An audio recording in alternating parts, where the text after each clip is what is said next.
Thank you, Mr Acting Deputy President. I rise to talk about an uncomfortable but important subject. It's the harm that exposure to pornography is doing to our children. Now, when a committee of this parliament examined the issue, it found that with young people's growing and widespread access to digital platforms, often outside adult supervision, the exposure of children to violent and extreme pornography was a matter of great concern. The number of adults who testify to the life-destroying harm of the unrealistic portrayals they see in pornography is large and growing.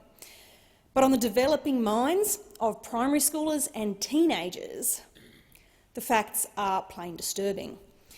There is a large and growing body of national and international evidence that shows children and young people who view porn suffer impaired social development, damaged mental health and stunted psychological development. The flow-on impact of the early sexualisation of children and the increase in child-on-child sexual assault and violence is just as severe. The former can lead to low self-esteem, lifelong problems with body image and eating disorders, and poor emotional and cognitive development. They manifest in more serious conditions like depression, anxiety, promiscuity and sexual delinquency. We can't deny this stuff has real consequences. Teachers report primary schoolers attempting what can only be described as sexually abusive acts on one another as they mimic what they've seen in pornography. High school girls speak with embarrassment about the pressure they face to engage in acts and to provide explicit images and videos. The consequences are seen in the injuries with which adolescents in particular present in our emergency rooms, everything from the impacts of choking through to tearing and prolapse. Pornography damages children. It warps their perception of healthy interactions with one another and their expectations in their own relationships as they grow. It teaches a destructive, depersonalised, violent and frequently degrading view of sexuality, and it corrupts the notion of consent.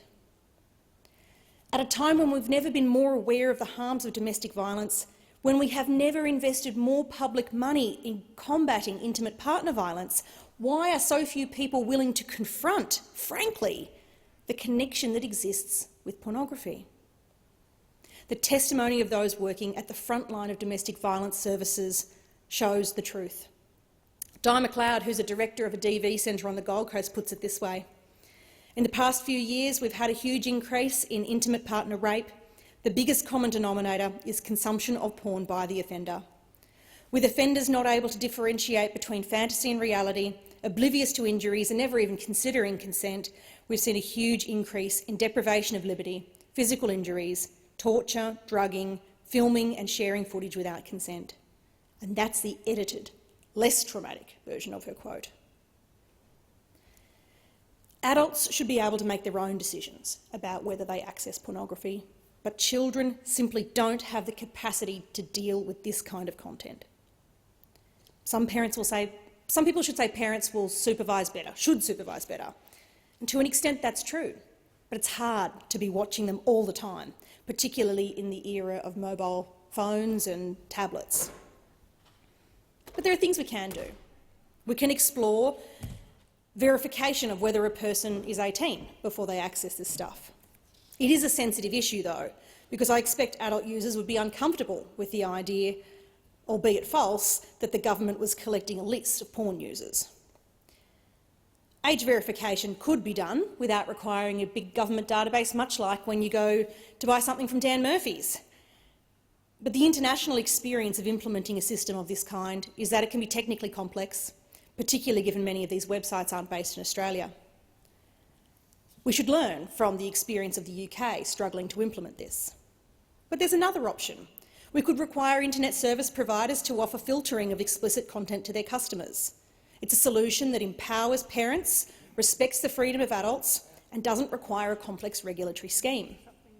Something like this is now in place in the UK, and up to 40% of customers, depending on the ISP, have chosen to opt in. Importantly, it's not a mandatory filter of the kind suggested by Senator Conroy some years ago. It must be voluntary for it to fairly balance the important objective of protecting children with the rights and freedoms of adults. And so I encourage the industry to step up and do what's needed to protect our children from this evil material. Thank you, Senator Stoker.